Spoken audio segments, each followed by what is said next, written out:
Olá, sou a doutora Kelly Ruchinelski, sou professora assistente na Universidade de Stanford. A doutora Ashley Ryder é instrutora clínica na Universidade de Stanford. Somos ambas médicas de emergência e trabalhamos como você na linha de frente da Covid-19. A maior parte da morbidade e mortalidade da Covid é a síndrome do desconforto respiratório agudo que requer intubação e ventilação mecânica. Nesta palestra, revisaremos as indicações para intubação e o procedimento de intubação endotraqueal. Nesta palestra, abordaremos os seguintes tópicos: as indicações para intubação de um paciente com dispneia grave, métodos de pré-oxigenação sugeridos para pacientes com Covid e como se preparar para a intubação. Em seguida, analisaremos o procedimento adequado para intubação endotraqueal e, por fim, confirmaremos a colocação do tubo endotraqueal com todas as considerações para o paciente com Covid. É perigoso adiar a intubação até o paciente apresentar uma descompensação grave, tanto para o paciente como para os profissionais de saúde. Recomendamos um baixo limiar de intubação para pacientes com desconforto respiratório rapidamente progressiva com hipóxia e falta de melhora, apesar de outras estratégias de oxigenação não invasivas e seguras, como a cânula nasal de alto fluxo ou a ventilação não invasiva por pressão positiva. As evidências de desconforto respiratório que indicam a necessidade de intubação incluem aumento do trabalho respiratório, piora do estado mental, instabilidade hemodinâmica ou falência de múltiplos órgãos. É importante fornecer oxigênio ao paciente antes da intubação ou pré-oxigenação para evitar hipóxia durante o procedimento. Os métodos de fornecimento de oxigênio incluem cânula nasal de até 6 litros e uma máscara de oxigênio com reservatório de 15 litros.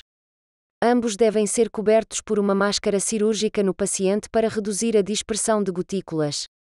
Algumas instituições aprovaram o uso da cânula nasal de alto fluxo ou de estratégias de ventilação não invasiva, como a CPAP ou a BiPAP. Antes da intubação, é importante fornecer o mais alto nível de oxigênio aprovado por sua instituição e seguro para o paciente. A pré-oxigenação visa aumentar o reservatório de oxigênio dos pulmões para estender o tempo de apneia seguro. O objetivo para o tempo de apneia seguro é diminuir a necessidade de ventilação manual com AMBU após a indução e administração do bloqueio neuromuscular, minimizando assim o risco de aspiração da insuflação do estômago durante a ventilação quando o paciente está paralisado. Certifique-se que o paciente tem uma via de acesso intravenoso adequada. É recomendável que tenham pelo menos 2 formas de acesso funcionais antes da intubação.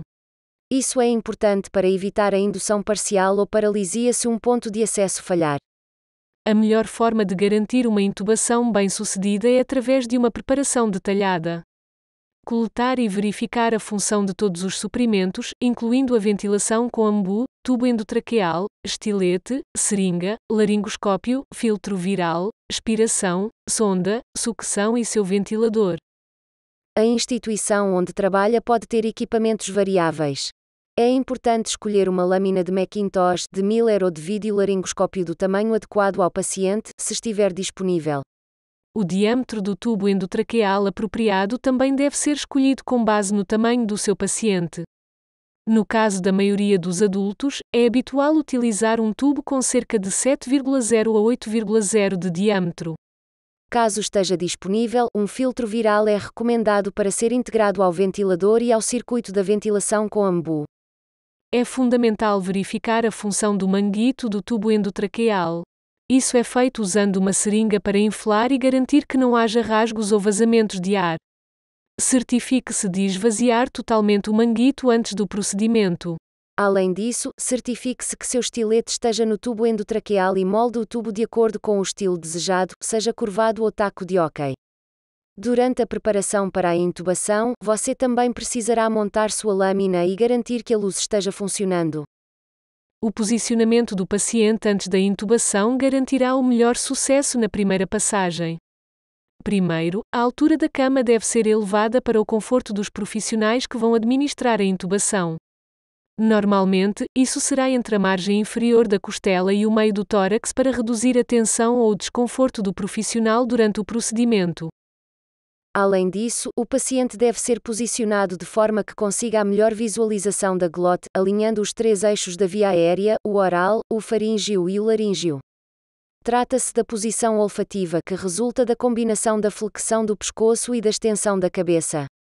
Isso é feito colocando um pequeno travesseiro ou cobertor dobrado sob a cabeça do paciente para flexionar a coluna cervical e, em seguida, estender a cabeça irá alinhar os eixos faríngeo e laríngeo conforme mostrado.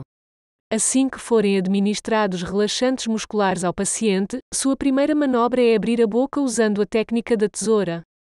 Para isto, colocamos o polegar direito nos dentes inferiores do paciente e o indicador direito nos dentes superiores, e depois empurramos para abrir a boca.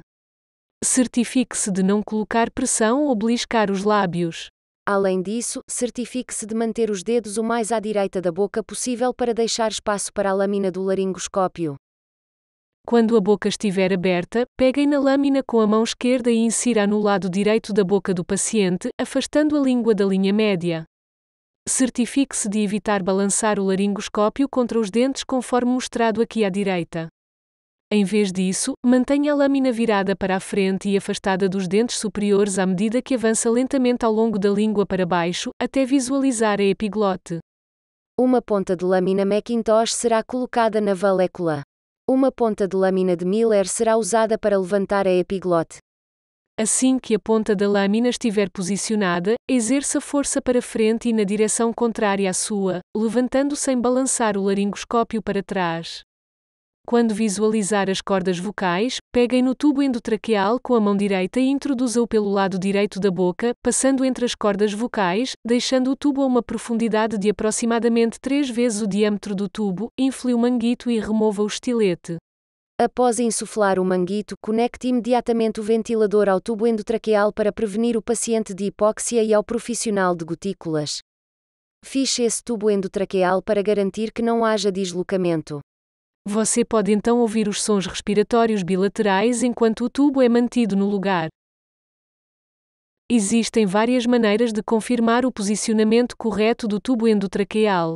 Conforme mostrado no vídeo, a primeira é auscultar os dois lados do tórax e a parte superior do abdômen. Isso confirmará os sons respiratórios bilaterais e nenhum som de ar insuflando o estômago. Você também deve visualizar a elevação do tórax no paciente e garantir que seja igual. Se o tubo endotraqueal foi avançado demais, ele pode ter canulado o brônquio direito e você pode estar ventilando apenas o pulmão direito. Se você ouvir sons pulmonares à direita, mas não à esquerda, puxe o tubo endotraqueal até ouvir sons respiratórios em ambos os lados. Você também consegue verificar o CO2 expirado apropriado pela lei usando um CO2 expirado colorimétrico final ou capnografia de forma de onda, se qualquer um deles estiver disponível. Por fim, o tubo endotraqueal pode ser visualizado na radiografia de tórax e a ponta deve se estender abaixo das clavículas e aproximadamente 2 cm acima da carina. Agora veremos um vídeo de uma intubação completa que recapitula todas as etapas que acabamos de analisar. Primeiro, inicie a sua pré-oxigenação. Em seguida, certifique-se de posicionar o paciente de forma adequada. Faça uma pausa antes de iniciar o procedimento. É importante verbalizar a dosagem de seus medicamentos de intubação de sequência rápida, ISR.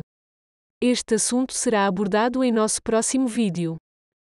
Antecipe a dessaturação e peça ao profissional mais experiente para realizar o procedimento de intubação. Conecte o tubo endotraqueal diretamente ao ventilador e confirme a colocação ouvindo os sons respiratórios bilateralmente. Em seguida, você precisará verbalizar seu plano de sedação pós-intubação. Em caso de falha do ventilador ou dessaturação, esteja preparado para usar a ventilação com ambu em conjunto com o filtro viral para fazer a ventilação através do tubo endotraqueal, conforme mostrado aqui.